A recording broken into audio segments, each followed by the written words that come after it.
Hey everyone, welcome to The Explainer. I am absolutely thrilled to have you here today. We're going to dive deep into the historical and textual account of a figure whose life, quite literally, disrupted the entire social fabric of his era. We're unpacking the ministry of Jesus, but we're focusing strictly on what the foundational texts actually tell us about his public life, the massive crowds he drew, and those boundary-breaking messages that just rippled out from his work. Let's map out exactly how this historical narrative unfolds, step by step. When you look at the foundational texts, they give us this almost shocking leap. Think about how unusual it is for ancient biographies of major historical figures to just completely gloss over their formative years.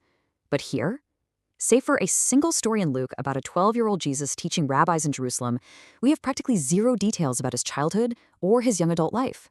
The historical record basically just fast-forwards straight to his baptism, which historians place right around age 30. So let's put that into perspective. That is a massive 18-year unrecorded gap.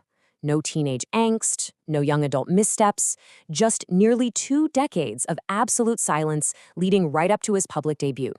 It sets up this profound mystery right before his highly public ministry even begins. So what exactly was going on during all those unrecorded years? Well, to understand that, we have to look at the broader, highly charged environment of the time. The whole region was steeped in intense political turmoil, largely driven by the really heavy hand of Roman occupation and crushing taxation. This created a deep, pulsing religious anticipation for a completely new era.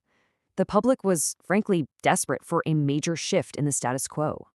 Okay, let's dive into this with Section 1, the Baptism Catalyst, a movement in the Jordan River.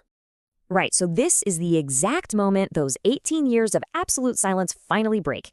During this period of intense turmoil we just talked about, a lot of Jewish movements were actively, eagerly looking for the Messiah. This was a long-promised figure expected to finally usher in this highly anticipated new age. And we have to remember, this wasn't just a religious hope. It was a deeply political, totally subversive expectation that inherently threatened the established ruling class. The public was absolutely hungry for transformation. And that hunger, it led people directly out to the Jordan River. A figure known as John the Baptist was looking ahead to this new age, and he was spearheading this massive movement fueled by a fierce message of radical repentance. Now, this wasn't some small, fringe gathering out in the woods. Thousands upon thousands of people were wading into the Jordan River to be baptized. And it's right here, within these massive, expectant crowds, that Jesus arrives at the river and is baptized by John. Now, the texts describe this specific baptism as a truly mind-blowing event. The Gospel of Mark gives a really vivid account, stating that as Jesus came out of the water, the skies were literally torn open. The Spirit is described as descending upon him like a dove, delivering this definitive, booming declaration: "You are my beloved Son. With you I am well pleased." Moving right along to Section 2, Miracles and Followers, the ripple begins. That incredible event at the Jordan River basically acts as the starting gun. Following the baptism, Jesus immediately launches into a highly public ministry spanning all of Galilee. The texts claim he performed a series of truly extraordinary miracles. We're talking healing the sick, casting out demons, and even bringing the dead back to life. But for an audience steeped in this specific historical context, these definitely weren't just seen as magic tricks. They were viewed as definitive signs that this anticipated new age was actively breaking in. So naturally, these actions made him an absolute magnet for the masses. Because of all this buzz, he attracted a really diverse, incredibly devoted group of followers who often just abandoned their former lives. For example, fishermen literally leaving their nets and families behind on the shore. And even more radically, especially for a deeply patriarchal first-century society, the texts consistently highlight the prominent presence of women, noting they were deeply involved throughout the entire run of his ministry. Now, what's really interesting about this slide is Section 3, the Message and Parables, teaching through story. You see, Jesus didn't just perform miracles. His core message of repentance was intricately paired with a really demanding call for generosity, forgiveness, love, and justice. The Gospels portray him as an incredibly powerful teacher who rarely, if ever, handed out dry academic rules. Instead, he used evocative parables. He packaged these revolutionary, complex moral lessons into storytelling that ordinary, everyday people could easily grasp and remember. It was brilliant, really. let's look at what is probably his most famous parable to see exactly how he turned expectations completely upside down. In this story, a man is robbed, beaten, and left suffering on the side of the road. On one hand, you have respected members of the victim's own community who walk right by him without offering a single bit of help.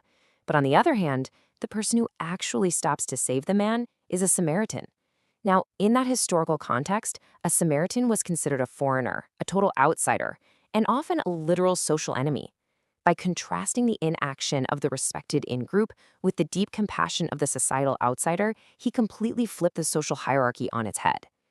In that parable of the Good Samaritan, it connects directly to what he called the Great Commandment, the absolute mandate to love one's neighbor as oneself. Now, this wasn't just a suggestion to love the people who look and think exactly like you do. Jesus insisted that this commandment strictly requires crossing all ethnic and religious barriers. It was a massive, fundamental challenge to the deep-seated societal divisions of that era. And this brilliantly illustrates Section 4, Crossing Social Barriers, Mingling with the Ostracized. Because, as the texts make very clear, Jesus didn't just stand up on some hill and preach these boundary-crossing ideas in theory. He radically lived them out in his everyday social interactions. He actively and openly mingled with the absolute most ostracized people in society. We're talking adulterers, sex workers, the disabled, the poor, the sick, and notably, tax collectors.